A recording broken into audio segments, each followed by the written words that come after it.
Uric acid কমানোর জন্য কোনো ব্যায়াম আছে কিনা। এটা আসলে খুবই একটা আমি বলবো যে যৌক্তিক প্রশ্ন, কারণ সবসময় আমরা ওষুধের উপর নির্ভরশীল থাকবো। খাদ্যাভ্যাস পরিবর্তন, ব্যায়াম, চলাফেরার পরিবর্তন, জীবনধারার পরিবর্তনের মাধ্যমে আমার রোগটাকে কন্ট্রোল করা বা নিয়ন্ত্রণ করা সম্ভব কিনা, সেটাও কিন্তু আমাদের জন্য একটা খুব গুরুত্বপূর্ণ বিবেচ্য বিষয়।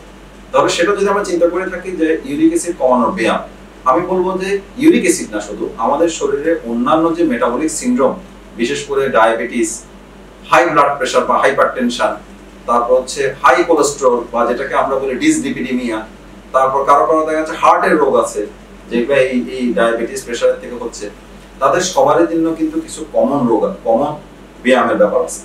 ইউরিক অ্যাসিডটাও কিন্তু ডায়াবেটিস, হাইপারটেনশন বা হাই ব্লাড প্রেশার, কোলেস্টেরলের রোগের সাথে সম্পর্কিত একটা রোগ। এই টোটাল রোগটাকে আমরা একটা ছাতার আকারে বলি, আমরা আগেও বলেছি রোগটাকে, এটাকে আমরা বলি মেটাবলিক সিনড্রোম। তাহলে মেটাবলিক সিনড্রোমে যারা ভোগেন তাদের ক্ষেত্রে কমন কিছু ব্যায়ামের ক্ষেত্রে আমি বলবো যেটা আমরা বলি অ্যারোবিক এক্সারসাইজ। এখন অ্যারোবিক এক্সারসাইজ মানে কি? কমন হচ্ছিল আপনি হাঁটতে পারেন যতটুকু সম্ভব। আসলে আইডিয়ালি একটা মানুষের, সুস্থ মানুষের যার কোনো রোগ নেই, তারও কিন্তু প্রতিদিন 30 মিনিট করে দ্রুত হাঁটা উচিত, সপ্তাহে কমপক্ষে 5 দিন। তাহলে আমি প্রতি সপ্তাহে আমাকে 150 মিনিট হাঁটতে হবে। আর সেই হাঁটার সাথে সাথে যে আমি যদি হালকা জগিং করতে পারি, জগিংটাও কিন্তু অ্যারোবিক এক্সারসাইজে পড়বে। তার সাথে সাথে যে আমি সাইকেল চালাতে পারি। আমাদের এই শহরের ভিতরে সুইমিং করা কঠিন, যদি সুইমিংটা সম্ভব হয়, যেটা সেটা যদি নিজের সুইমিং পুলে হোক, অথবা যদি কারো যদি পুকুরের ব্যবস্থা থাকে, পুলে বা পুকুরে সুইমিং করা, হাঁটা, জগিং, রানিং সবকিছুই কিন্তু আমার কমন একটা ব্যায়ামের ভিতরে থাকবে।